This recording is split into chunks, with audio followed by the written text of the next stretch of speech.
My name is Gref, and I would be standing between you and your pleasure of the launch, because Viktor Pinchuk invited me in a new role for me to be with you during this launch.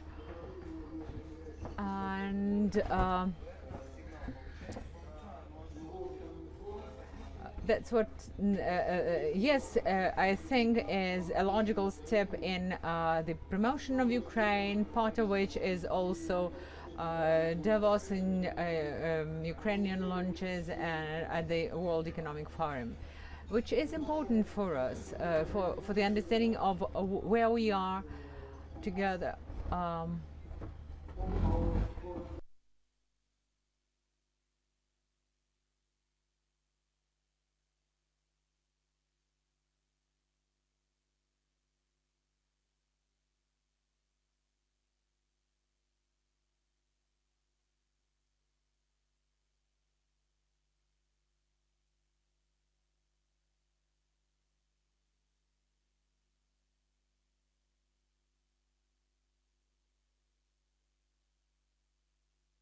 I would like to introduce our key speakers of today's panel, interactive lunch panel, and I would like to invite all of you to the general discussion. I will make this round of introduction. Here is Alexei Kudrin, professor, former Minister of Finance and Vice Prime Minister of the Russian Federation, and now he heads one of the best-known Russian higher education institutions that he established, and he's one of the most respected experts in the matters of macroeconomic development of Russia. Then Ksenia Yudaeva here is the head of expert department in the Presidential Executive Office. She's one of the best experts in macroeconomics in Russia. Ksenia, for quite a while, worked in the USA, and we believe that she is a liberal economist, and we are happy that we have such economists working for the presidential office. Then there is Konstantin Remchukov, chief editor and director general of Nezavisimaya Gazeta. He is a well-known expert in macroeconomics, and he taught macroeconomics in the USA, and he is also editor-in-chief of Nezavisimaya Gazeta, an expert on political and economic situation in Russia. Mikhail Zurabov, Russian ambassador to Ukraine, former minister of the Russian government. We are glad to embrace you in this circle of experts, Russian experts. Vladimir, rector of the Russian Presidential Academy of National Economy and Public Administration. Not only is he an economist, but he's also an historian, and he can tell us about the historical background of where we are today. And then Mr. Kalimberov, Vice Prime Minister of the Kazakh government. Kairat is a mathematician by background, and all his reforms are very elegant as mathematics formulas and easily understood. Never are they related to long explanations, because they are very logical and well built. And Andrei Kostin, president of the VTB Bank. And we are glad that you could join us, and your understanding of the financial situation in Ukraine and your insights into that situation would be most valuable. Then Leonid Kuchma requires no introduction. He is the host, and Arkadiy Dvorkovich, Vice Prime Minister of the Russian government, and he is in charge of economics and agriculture, as well as energy sector, and you can ask lots of questions of him. And here we also have the host, Viktor Pinchuk, with us. If I may start with your kind permission, I would like to start to kick off with telling you about the logic of our upcoming discussion. Colleagues, I will be standing, as I said, between this delicious food and you, because I will ask you for 4 time to forget about the meals and take about, and we will be discussing key challenges to the Russian internal policy and economy. We are going to discuss also economic challenges and foreign policy challenges.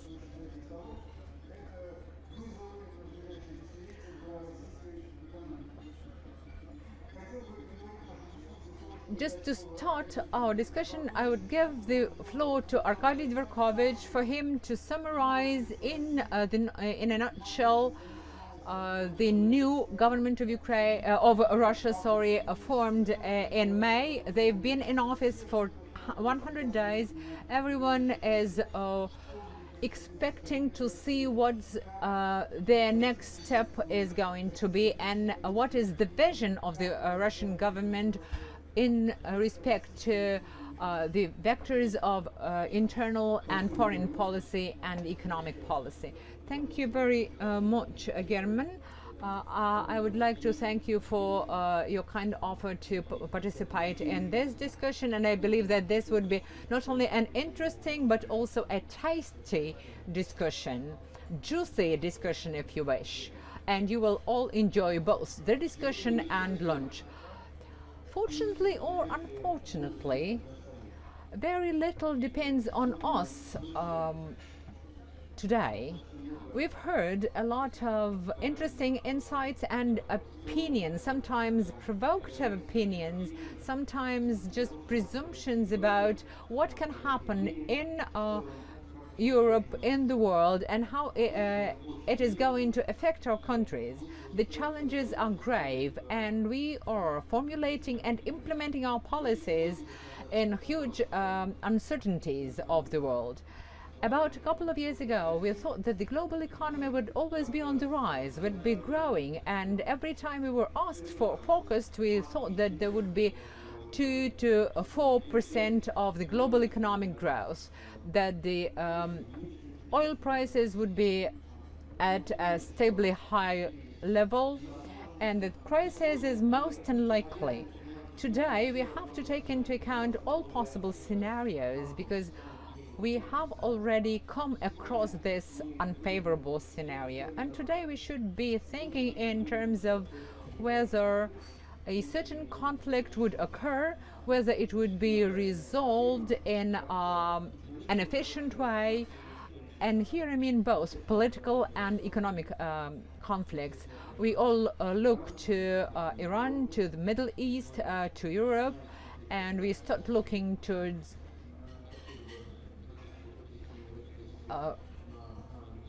Japan, China, and we are all looking at the global food market.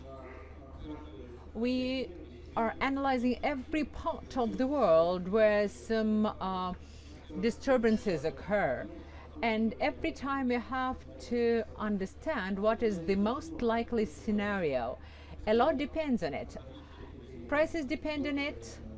Mathematically, this seems to be very easy, but we don't know either the price or the volumes of production. So we cannot calculate our profits, our revenues. We don't know what demand is going to be and what prices are going to be in any market of today. So what are our actions then?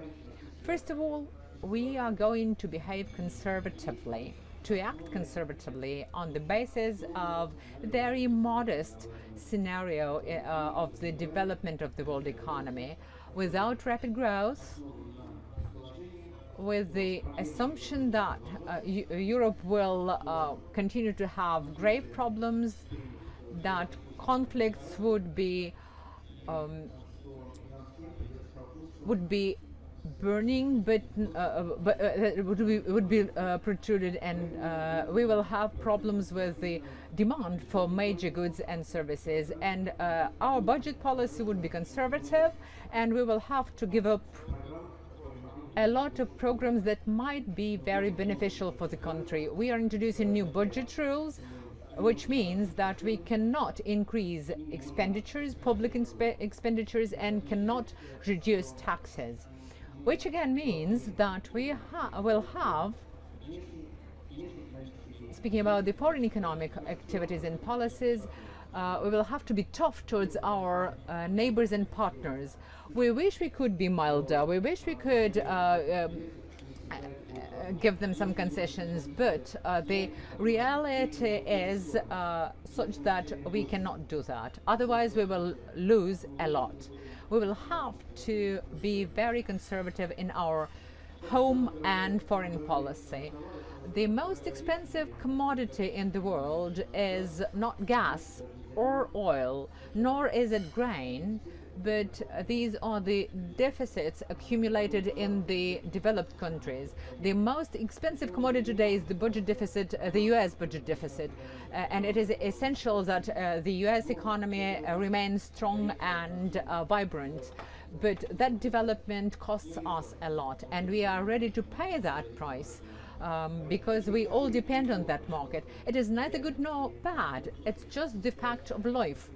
And we would not criticize our partners. That's the world as we have to take for granted. The next thing that we should do in this situation is preserve social stability, maintain social stability, which is the responsibility of any politician in any country. We should do everything for our plans to be supported by the population. That is why European politicians are not always ready to take tough decisions, being afraid of losing their elections. And they do lose because they don't make timely and tough decisions. Unfortunately, only one microphone is working. Do you think that only European politicians do that or behave like that? No, not only European ones, but all politicians in any country of the world. The closer the elections, the higher the probability that they would abstain from tough decisions. And we will be pursuing with the implementation of our social programs, first of all in public health, in education. Education, we believe, is a key to our successful development in the future, but the factor of development is the stable or growing population. China will succeed because they have this huge population, and this is a major factor of their long-term growth dynamics. Of course, policies would have a certain effect, but within the 50 years perspective, China and India are doomed to success. Europe and Russia are not, and they will have to take extra effort to achieve the results likely to happen in China and India. In the long-term perspective, we've improved the demographic situation, we've stabilized the situation, and the decline in population is not as sharp as before. But unless we work very hard here to reduce mortality, to increase the birth rate, we would be failing this policy. We will be improving the institutes in our economy because we believe that agriculture, high-tech industries, machine building, automobile building, the revival of the Russian car building, innovative energy sector, traditional energy sector can also be a driving force for the economic development. Without that, we will never be able to ensure long-term economic growth. In order to achieve that, we need one thing, that is infrastructure. It is huge in Russia, it is strong and powerful, but it is obsolete, and it will determine the success of our policy. For that, we require investment. We don't have the public money for that. We don't have a sufficient budget for that. We need investment, and thus we have to improve investment climate in the country. So investment climate is the key priority of the home economic policy in our country. We have very ambitious objective of entering the top 20 countries of the world in terms of doing business or comfort of doing business. I don't think that we will be able to make a huge leap here, a huge jump up the ratings, but still we need good relations with partners rather than conflicts with those who live around us. If we are in a permanent conflict, we would never be able to implement our long-term plans. Thank you very much. Thank you, Arkadiy. Thank you. Dear colleagues, I would like to call on you to be very brief and to be very critical and bold in your remarks. Lunch would be served as you speak, but there wouldn't be any salt or pepper in the food. So your remarks should be hot so that the entire impression is that of a spicy lunch. I put down 6 challenges that you've made in your presentation and in your introductory remarks, and there's a lot to discuss for us here today, and I hope that we will be able to discuss the key arguments that you've made. So let us take a vote, colleagues. Just all of you have special devices for voting, and we are going to vote on the first issue.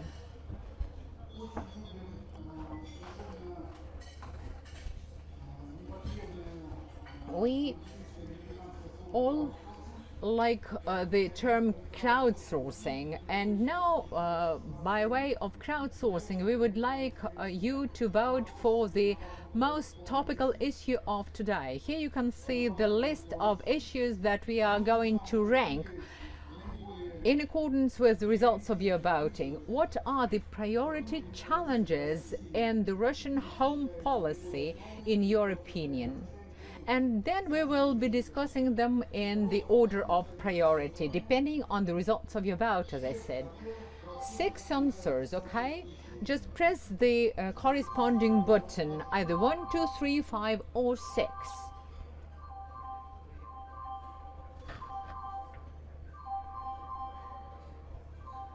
And here's the results.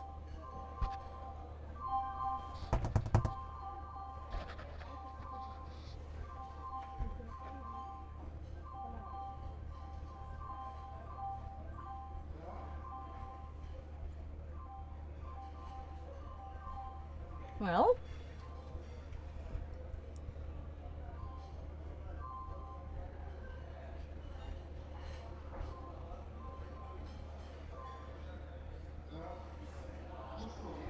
okay, that's the picture.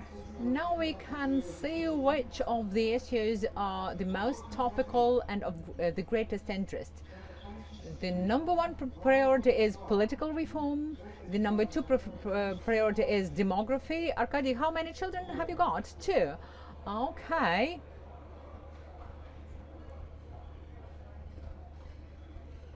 Now it's not demography, they say, it's corruption. Number 4 is corruption, right? Number 4 is corruption. Corruption is number 2 priority, not demography. Surprise, surprise. And then governance, efficiency of public administration and governance. There are 3 priority topics according to your desire: political reforms, corruption, and efficiency of public administration of governance. These are the key challenges to be facing Russia in the next 5 to 10 years. So let us focus on the issue number 1, priority number 1. Konstantin Remchukov, the floor is yours now. A very active internal political life prior to parliamentary elections and presidential elections put to the forefront the need for political transformation. And we can see that over the last years a lot of laws have been adopted to show the vector in the home policy, and that's election of governors, a number of transformation in toughening legislation about members of parliament and public servants, then transformations of the political life relating to the transformation of political parties, regulation which becomes more detailed in what concerns public assemblies. So my question to you is as follows. Do you think it is a topical issue for Russia? Do you think that the latest legislation adopted by the Duma are sufficient or are correct in regulating those issues and should be done for the system of political life of checks and balances should be effective? I believe that the current political challenges in Ukraine, in Russia, are predetermined by economic problems. I believe that they exacerbated late last year just because quite enough time has passed for us to conclude that the type of economic and political system that is emerging in the country can be termed as the state monopolistic capitalism, and the state, or more correctly, bureaucratic monopolistic capitalism. And it is the Chekist bureaucratic capitalism characterized by specific ways of making decisions in what concerns economic problems as well as political problems, when apparatchiks have access to the military or uniformed ministries and to economic levers. As a result, we have a lot of problems in the country that are resolved at the expense of the public budget, of the state budget, which is limited and inadequate for the problems to be resolved. The recent Far East summit showed that the reasons for our leaders to be pride in front of foreign investors seem as follows. 2 airports, 2 bridges were built, and the Cosmodrome in Plisetsk was renovated.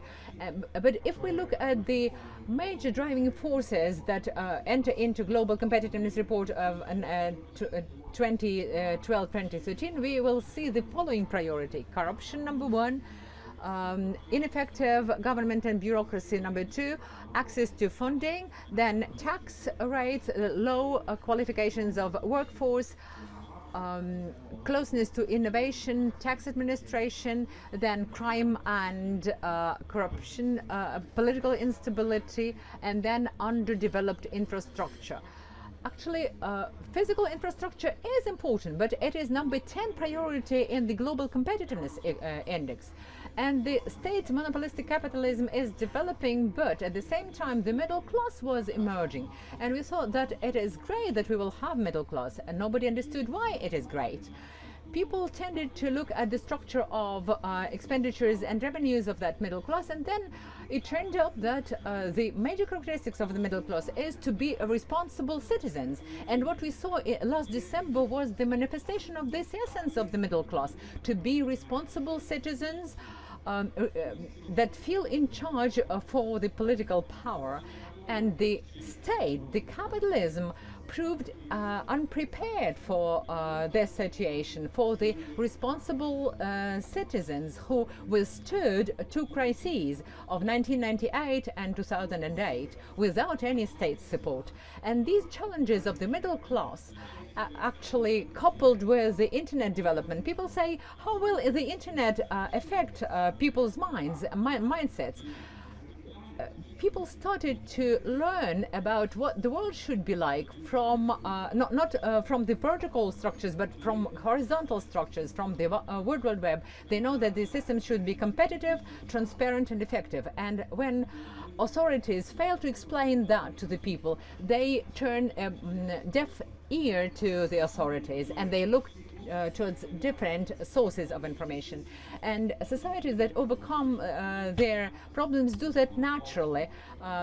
In the 60s in America, they had the signs whites only in their restaurants, but now they understand that it is indecent and that is bad. Now we wish that we could understand this level, reach this level of understanding, but unfortunately we are limited to the internet, and that actually does not allow us to develop as a responsible civil society.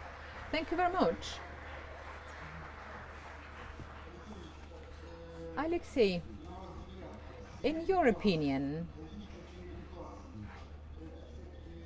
is the middle class that emerged in Russia positive for the Russian development, or is it a signal of the gradual development of democracy? First, only whites are admitted, that is, democracy is allowed only to a very narrow class or part of the population, 1 to 2%. Then the colored are admitted, that is 10 to 15% of the middle class. And then perhaps other parts of the population are also admitted into this civil society, into the benefits of the modern economy. Thank you very much. I also voted for political reform as the major challenge and top priority of the next decade. We believe that today economic reforms and the establishment of some clear rules, ground rules that would be stable and predictable, depend on the political situation, political system. We should understand what the decision-making framework is. We should understand what public controls are in place and where this balance of interest of different social groups can be found. This mechanism is not yet fine-tuned in Russia, and we have to admit that.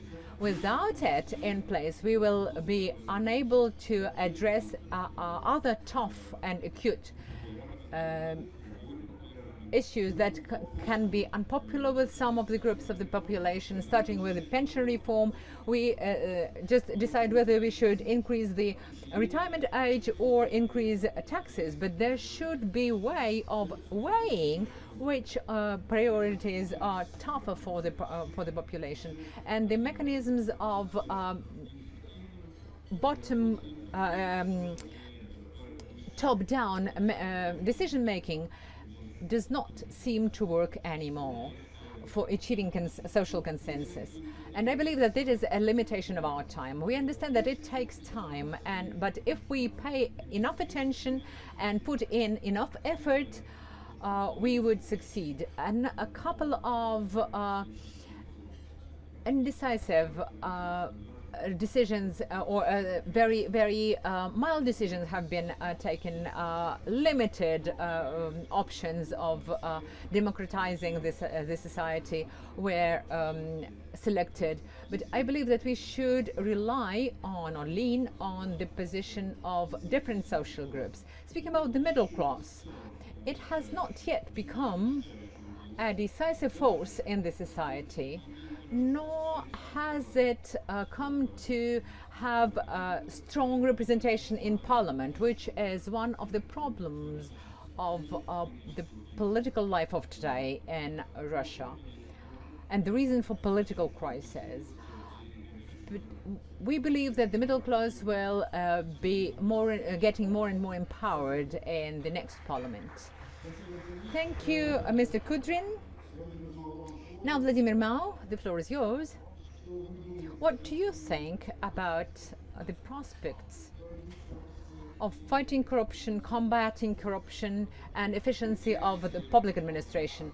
I also have to admit that I was with the majority, which is a rare case, and I'm glad that most of the people agree with me. Although I believe that combating corruption and effective public administration are very important as well.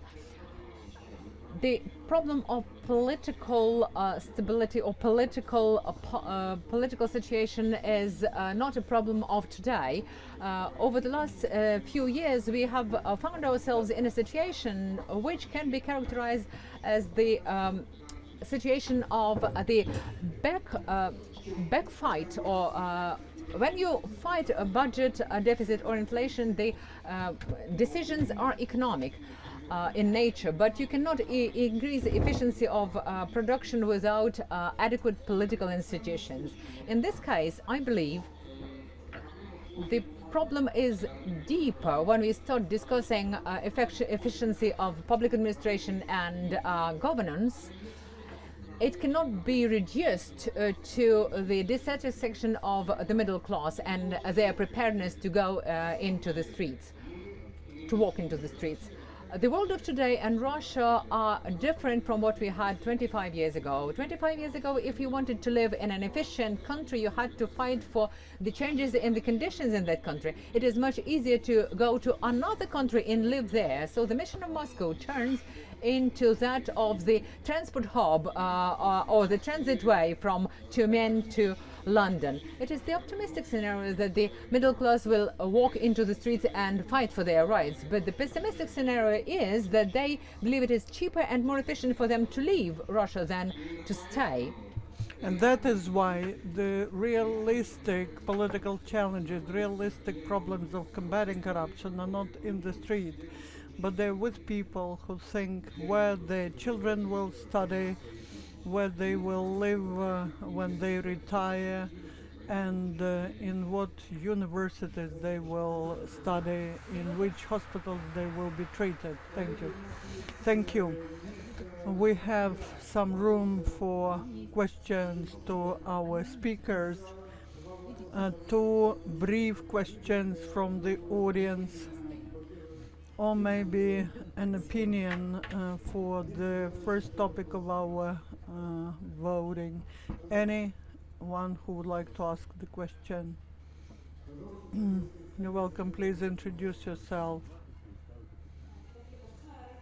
Raisa Lutsevich, Chatham House, who will become the lobbyist for these changes in Russia? Many people say that they are needed. Thank you. Who's ready to answer? Who are beneficiaries, who are lobbyists of these changes? One of the major problems is there's no consolidated lobbyist, and the amendments in legislation, they also have one significant problem.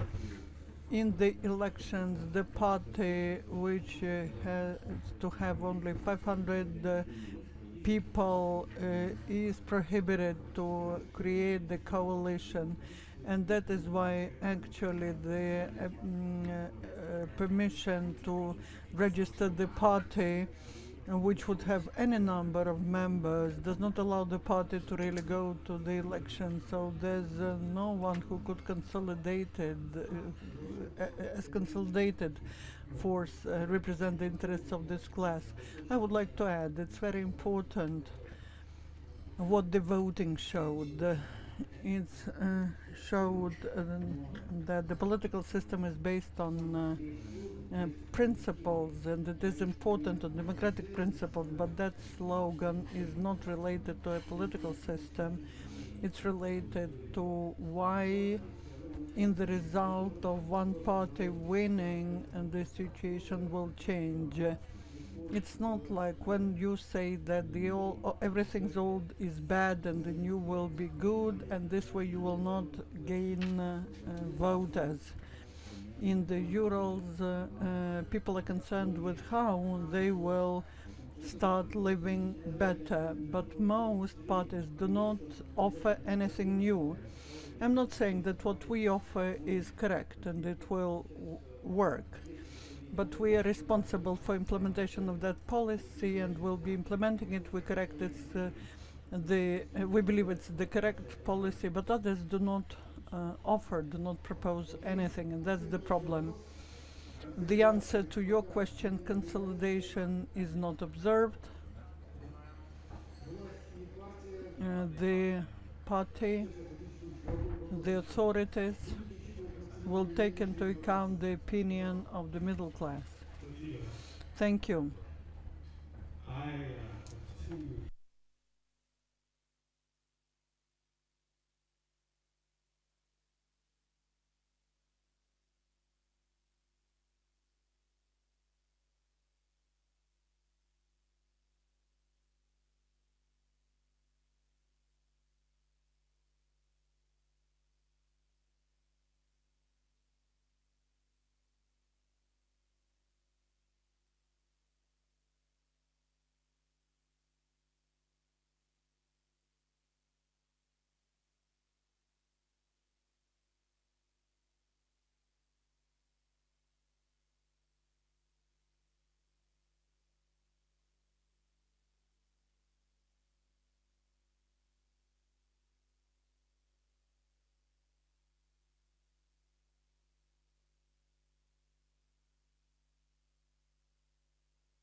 I believe that it's not just Russia, but all the progressive mankind will be celebrating the 100th anniversary of October Revolution. I very often ask this question to myself.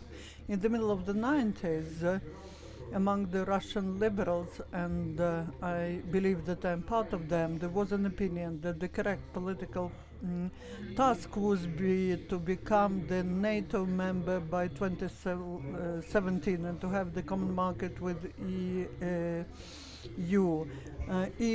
But unfortunately, neither NATO nor EU wanted that. But if the situation develops as it develops, then it is possible that it would be the best gift and the best commemoration of the revolution which started in 1917. Thank you, colleagues. Is there anyone who would like to react? Then the last question. Спасибо.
Thank you very much. The question is very interesting.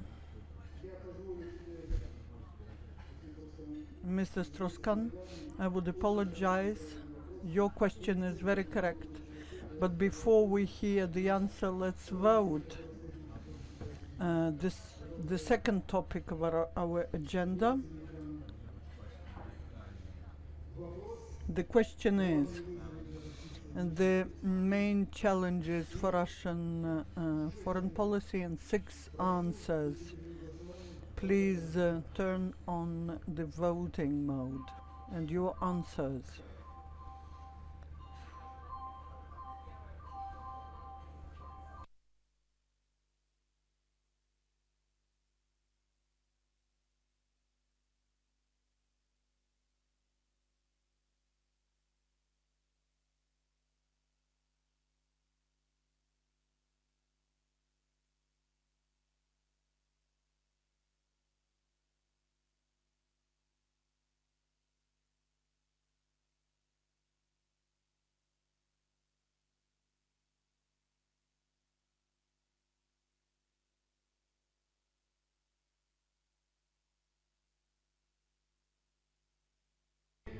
We're saving time, so China's growing influence #1, negative image of Russia in the West #2.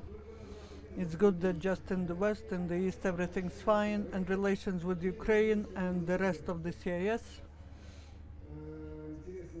It's interesting. I wonder, a negative image of Russia in Ukraine, is it in the West or in the East? No answer to that, probably in the East.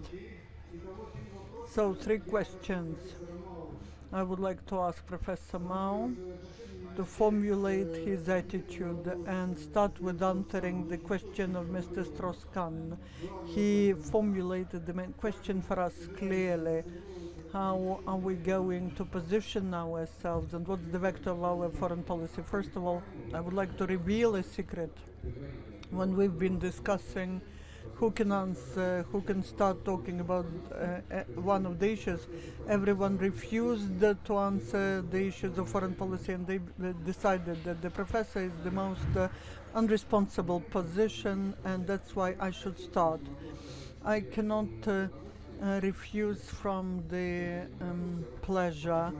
I wasn't preparing. When I was looking at these figures, I decided to quote one poem.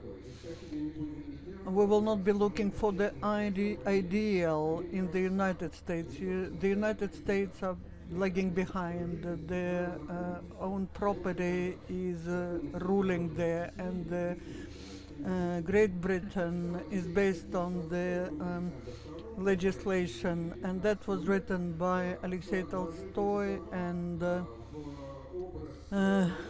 Valuyev, who was the liberal minister of Alexander II, the minister of the interior, this way perceived the place of Russia in the world. But the main Russia is in the situation now when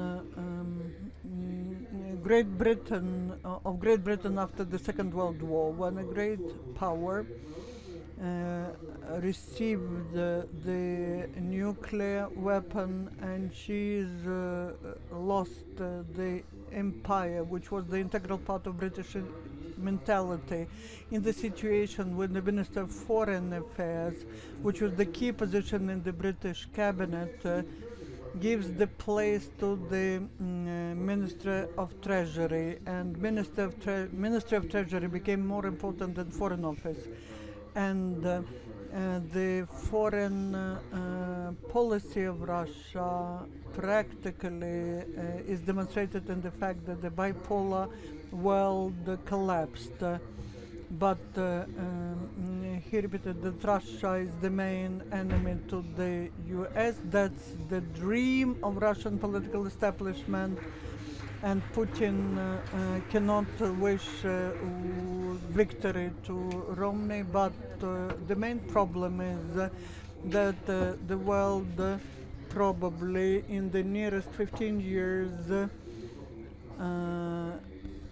can become the bipolar. This will be bipolarity of Russia and China, but Russia will realize that it's one of the independent players in this world, and a lot depends on the policy of Russia, on much depends on where Russia will be in this bipolar opposition. But answering the previous question, I mentioned that Europe is not from Atlantic Ocean to Urals, but from Atlantic Ocean to Pacific Ocean, with full freedoms and without formal political membership in EU. Thank you. If I may,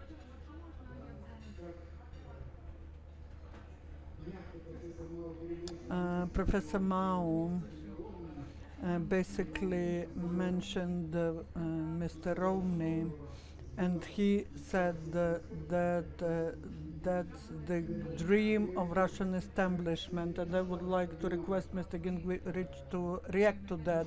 How do people in the United States understand what is the dream of Russian establishment? Maybe for you, Mr. Romney mentioned such phrases. Maybe that was the sentence that was about more important problem for the United States, which is in another vector of foreign policy.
Who would like to react?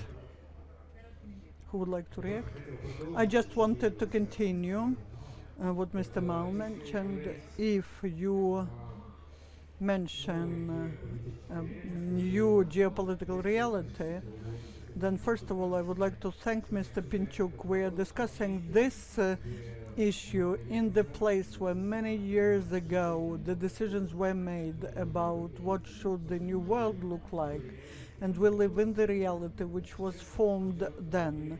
Now there's reformatting of the reality going on. We understand that we live in the age of changes, and if we do not discuss big geopolitics, but the changes are close to what we've seen in Olympic Games in London, Olympics 2012, the biggest number of gold medals were won by the US, and the second one were China, and they're far away from each other. The third were Britain, because they were oriented.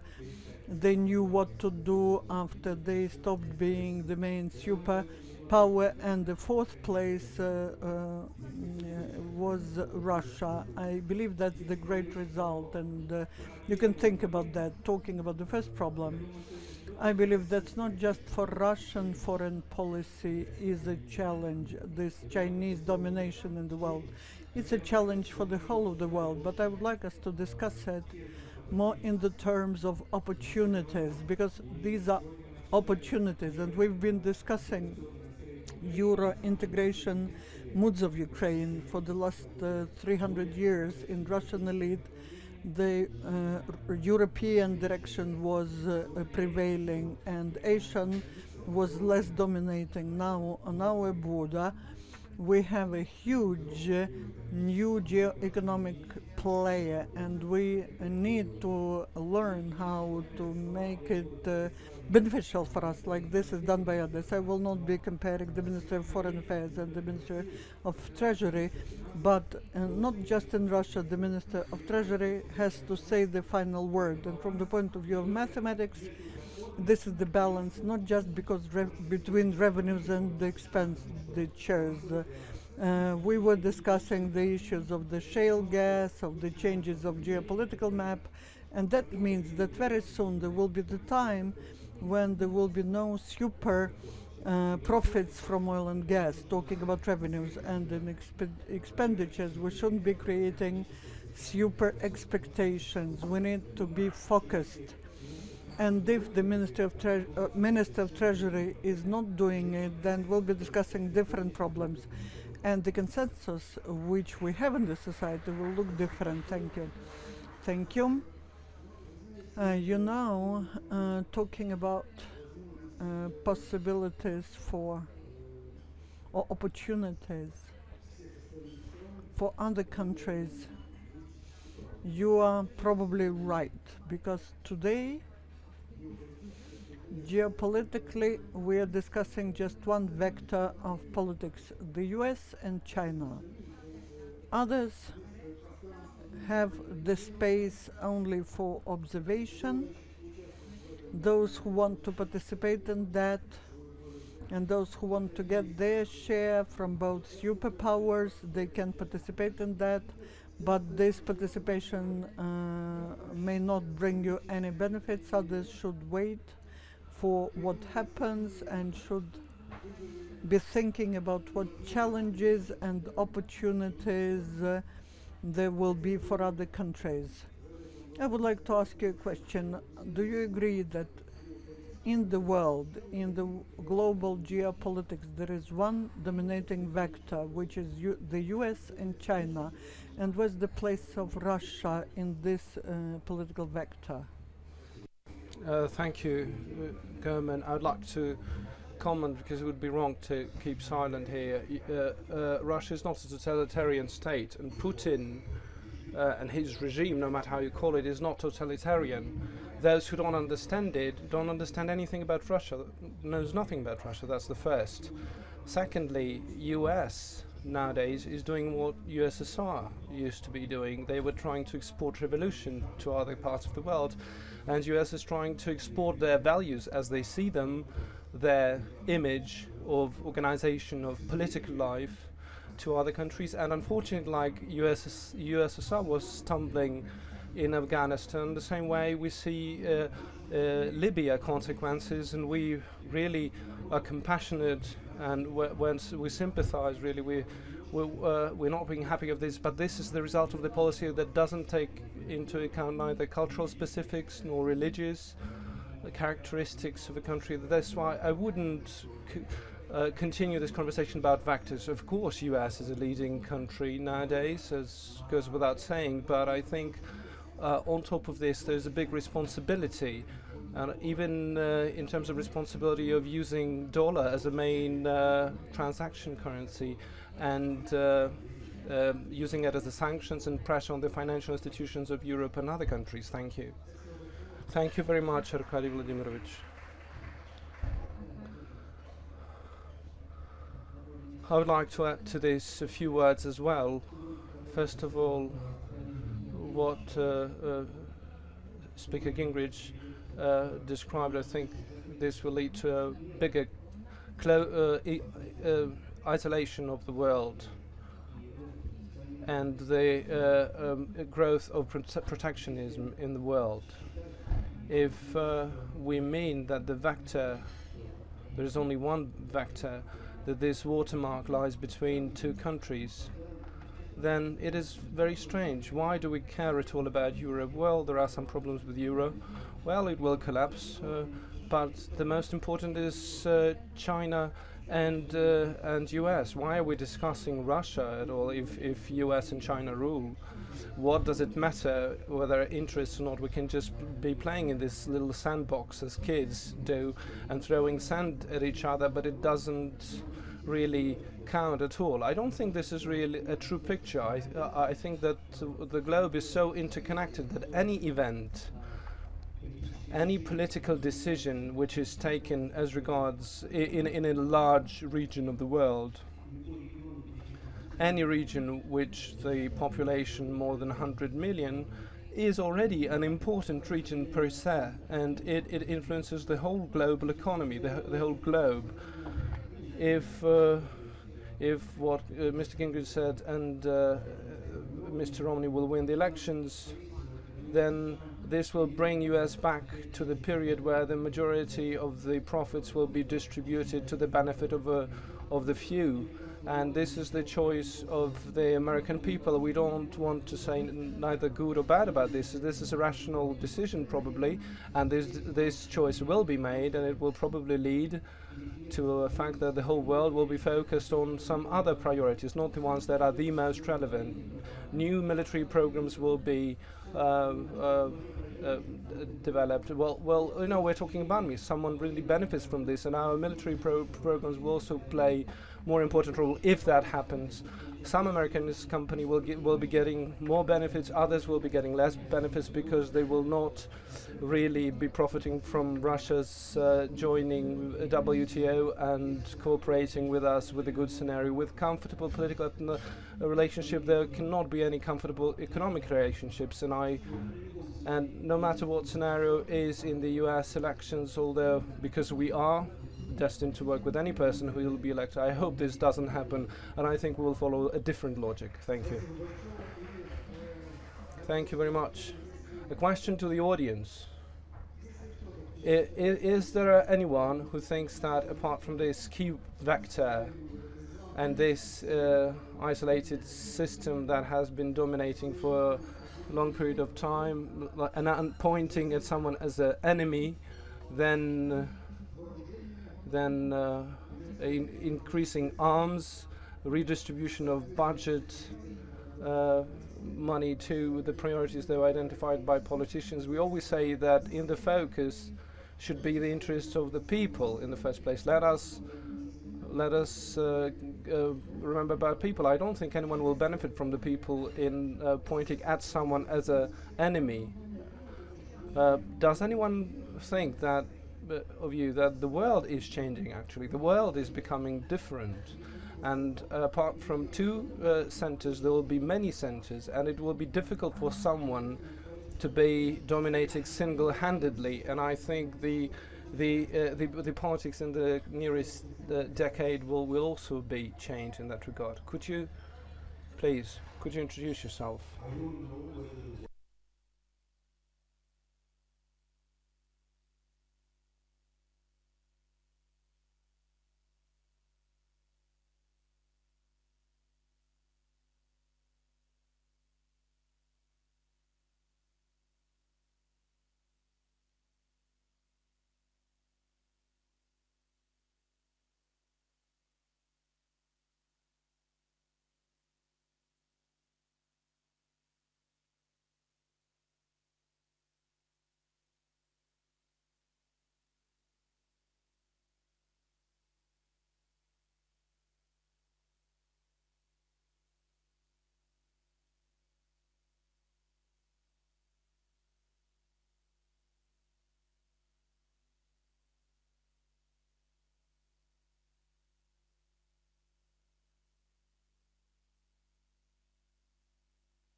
Is coming to the end for this question. Dear colleagues, I think The most important, what we heard, is that we had a whole spectrum of different opinions and viewpoints. I think we should really focus on that format of this lunch, business lunch, and let us really move to a less acute topic. Economic challenges, Russia's economic challenges. Let us vote which ones of them are the most relevant in your opinion. Let us now make your judgment. What, in your opinion, are the key challenges for Russia? Economic challenges. Please vote.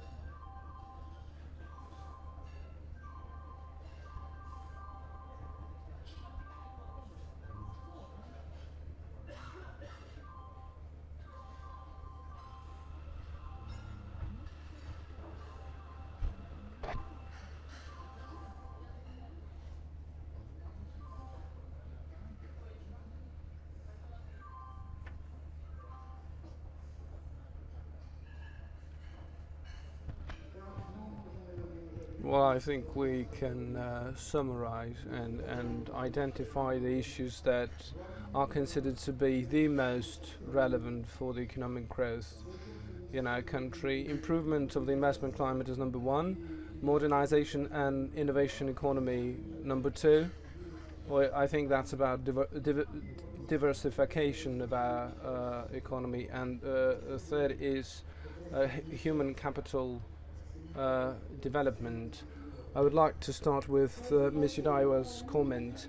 Thank you very much. I think, unlike other questions, this one is different in a way that actually this really accumulates all the previous questions. So we need a modernized economy, we need a good investment climate, and we need to improve human capital. So we need so manage our risk, and all of these other options, they really fit into these three. So this is what we need at the same time to move into a new economic essence. And we do have to understand that the whole world has changed, and I mean the new conditions in Europe, in the US, and in Russia. We can talk about new normality.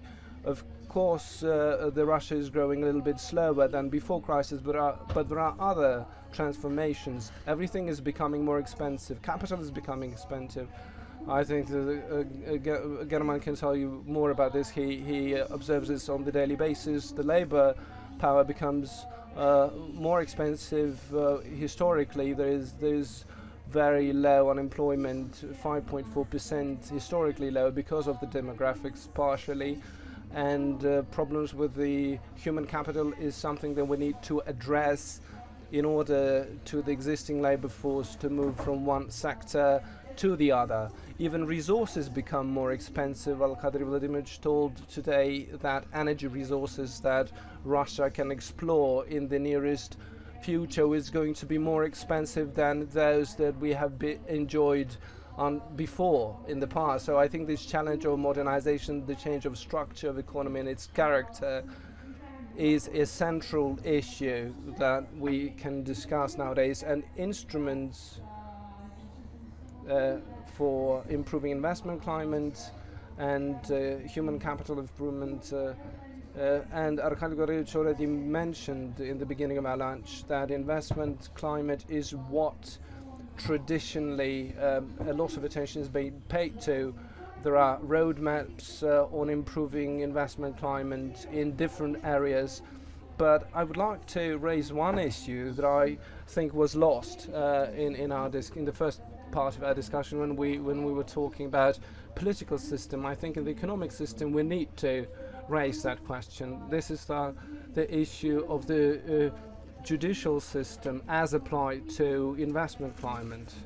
The protection of contracts, the protection of property rights. In my opinion, in the recent years there was a little bit, it was underestimated, or there was less attention or lack of attention. I think this is a baseline condition that we need to go back to improve all the rest of the reforms that are taking. Thank you very much for this. Thank you for this comment.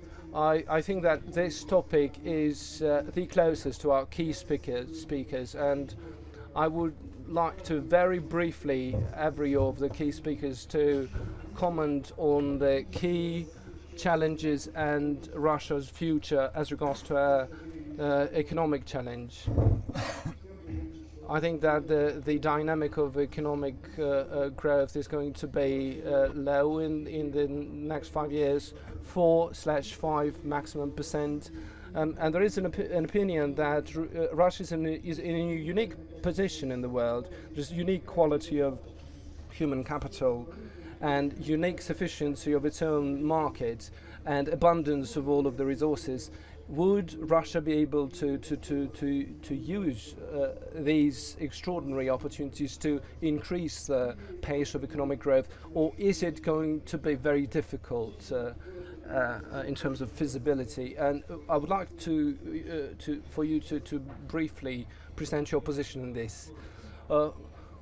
Well, very briefly, I do think that the dynamic of economic growth in the nearest 7 years is going to be very moderate, about 4%, and the capacity of the oil prices and the extension of exploration has been exhausted. There will no be such increase anymore, and the pace of development is going to be falling behind, and I think they will be drawing us back in comparison to the overall growth of GDP. Of course, we could mobilize other factors: technology, innovations, competition, expanding tax base, and this can be done as a result of eliminating barriers. And first of all, we need to focus on the individual entrepreneur. His trying not to put him into any formats, any margins, or in the local structures, national structures, additional control measures that are still being invented. And of course, as a result of this has to be as a result of the improvement of the macroeconomic. Our macroeconomy is not ready for modernization yet. With the inflation that we have, with the volatility of our exchange rate, based on the oil prices, so we'll not be able to create competitive conditions for investments in Ukraine. So investments will not be as big as we want it to be. Even profits of the Russian companies will not be invested locally to the full extent. Plus political risks. Every judicial process, be it in the area of business or outside of the business area, becomes a demonstration of the operational functionality of the judicial system and its attitude to rank and file participants of the market. All of that is still is holding us back, and without really transformation of the governance system and investment climate, this is going to be. Thank you very much. So we heard that we are not ready for modernization, and whether this could happen in this way, that when we are ready for the modernization it would be too late.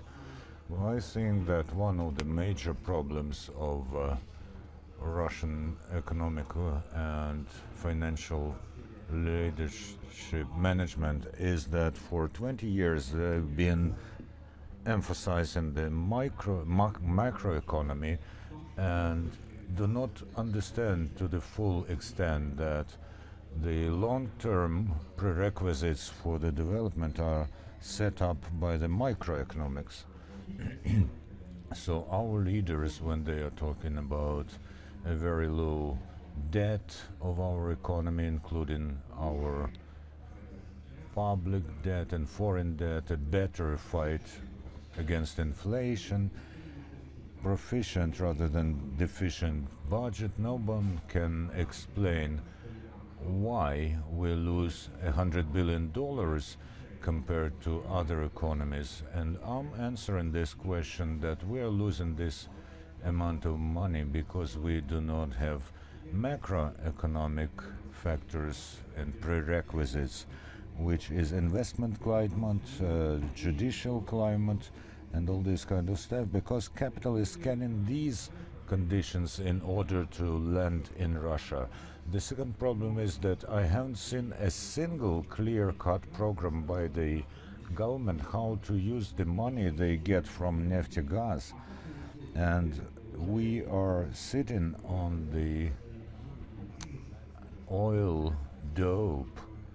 How can we use this money in order to produce a totally different kind of produce? Not everyone works in the oil and gas industry, and they want to become someone working in other industries. So this is one of the major issues now, what kind of stimulus we can create in other industries rather than oil and gas. Thank you very much, Vladimir Alexandrovich. Thank you. I'll try to hark back to the last thesis. I won't go very deep into this. I think that the government is using the money very well, because they, just as in Norway, the best way to use the money gained at the expense of oil and gas is not to use it at all.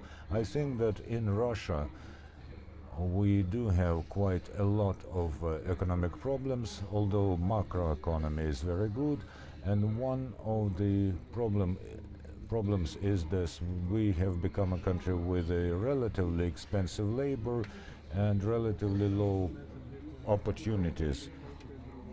Let's have a look at the macroeconomic indexes. We are still at the relatively low or average level, and for a couple of decades the price of labor has been rising, and the capital is rather preferring the places where there is a good investment climate, and we are finding ourselves in a trap, and hardly there's a way out of it. Gordon Brown has said today that this is a financial crisis, but I think that today's structural crisis is the welfare crisis, and the social state built for industrial society cannot function in its present form. We see that the crisis is deeper where social states are better developed. Like, for instance, Europe is in crisis deeper than America. Russia is experiencing a lesser crisis than Europe. And we have to understand in this respect that the problem of reform of healthcare, pension, and education are not about where you get money to raise the pension age. I'll quote the example of the present pension system. At the time when it was created, the average lifespan was lower than the pension age. At present, well, we have to talk about 90 or 95 years, the pension age, not 60 or 65. This is a very serious structural problem. Without it, the decision on which all other solutions will be redundant. Well, I'll tell you at once, we have to go in for modernization right at the moment. I'm agreed with Konstantin. We have crisis, elections and crisis following each other. Now we don't have crisis or elections, and I think that even those who were against reforms are now ready for this. We have to look for more foreign investment, and I think we should do it now or we will be late at all. Thank you, Leonid Danilovich Kuchma. A couple of words. We and Russia have dozens of high technology investment projects that we should start to work upon today. Russia won't cope with them alone, but together we will be able to solve these problems. Let's say Russia with oil and gas, and Ukraine with black metal and other metallurgical industry. We shall start today. Mr. Dvorkovich, a summary for our discussion. Thank you. Everything that we've said before this pertains to this question. Of course, I've said already that our environment and how comfortably we will build relations with our partners will define how we will live. We have to understand the general rules of the game with all other organizations, states, including the states of the WTO, and we are now members of the WTO, and we are reaping the fruits of its decades-long activity. I don't know whether the USA wants to be a partner of Russia within WTO, or will they retain the Jackson-Vanik Amendment, famous all over the world? But I think that this is responsibility of both our countries to reach this situation when we work as equal partners. But of course, it is very important to set up workable relations with our closest, nearest neighbors, and this will benefit both Russia and its neighbors.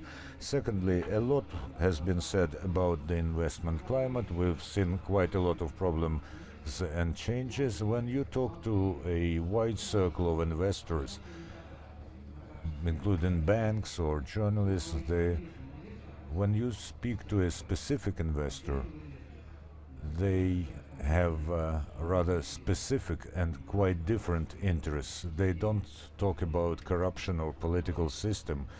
They talk about infrastructure, excise and duties, on how soon they are able to get the land for effecting the investment.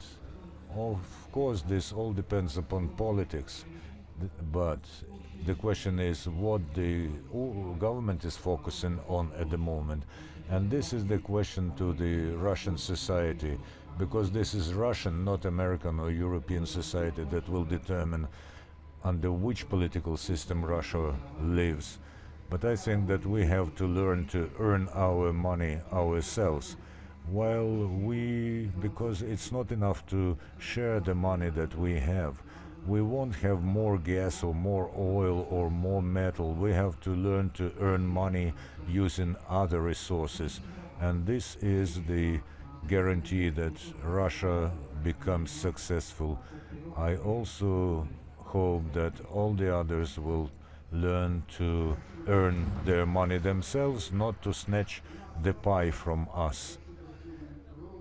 We have just 1 minute before our lunch ends, and I would like to thank you all for your patience, everybody who spoke here, for their open discussion and their open reflections and thoughts. And just one comment. Dear colleagues, Mr. Putin has said, well, he was not very upset that someone said that Russia is the major enemy, that Romney said that Russia is the major enemy of the USA. He said that this is honest and we still will work with you. But I'm honestly admitting that I've been upset very, very much. I think that what the US is calling for is that we try to learn to interact, to talk to each other, to take into account each other's interests. The world grows and grows, and it's becoming more and more diversified. One or two powers would not dominate the world forever, and those who do not see this, they are closed-minded. And open-minded people do see the trends and try to live with them. I've become upset because again I've seen that there is an enemy, and when people at such a high level point in the direction of an enemy, this is not productive.